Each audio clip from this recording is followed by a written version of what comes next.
Packets दूध के महंगे हुए दाम। आज से राज्य भर में सरकार के अधीन चलने वाले KMF नंदनी दूध के पैकेट पर सरकार ने पर लीटर पर 2 रुपए बढ़ा दिए हैं। स्पेशल नंदनी दूध 43 से 45 रुपीस पर लीटर और नंदनी समृद्धि पर लीटर 48 से 50 रुपीस और नंदनी शुभम 43 से 45 पर लीटर और नंदनी संतृप्ति 50 से 52 रुपए। तो वहीं नंदनी दही 45 से 47 रुपीस पर लीटर किया गया है KMF ने। इसका फैसला कर्नाटक मिल्क फेडरेशन के अध्यक्ष बालचंद्र जारकोड़ी के नेतृत्व में किया गया है, जिससे जनता को महंगाई का और एक झटका लगने जा रहा है।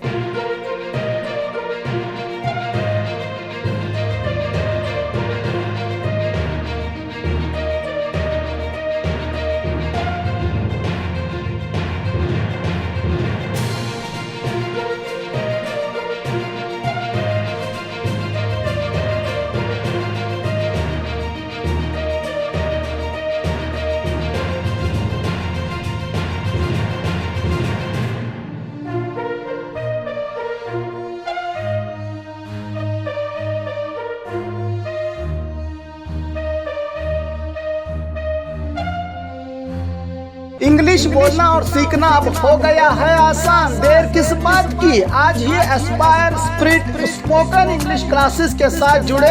आज के डिजिटल और आधुनिक दुनिया में इंग्लिश सिर्फ एक भाषा नहीं बल्कि जरूरत है आपकी। घर बैठे नहीं, हमारे साथ friendly atmosphere, fully experienced trainers के मार्गदर्शन में पराठेदार इंग्लिश बोलकर अपना मकाम हासिल करें। अधिक जानकारी के लिए कांटेक्ट करें 9945877464 8861222775।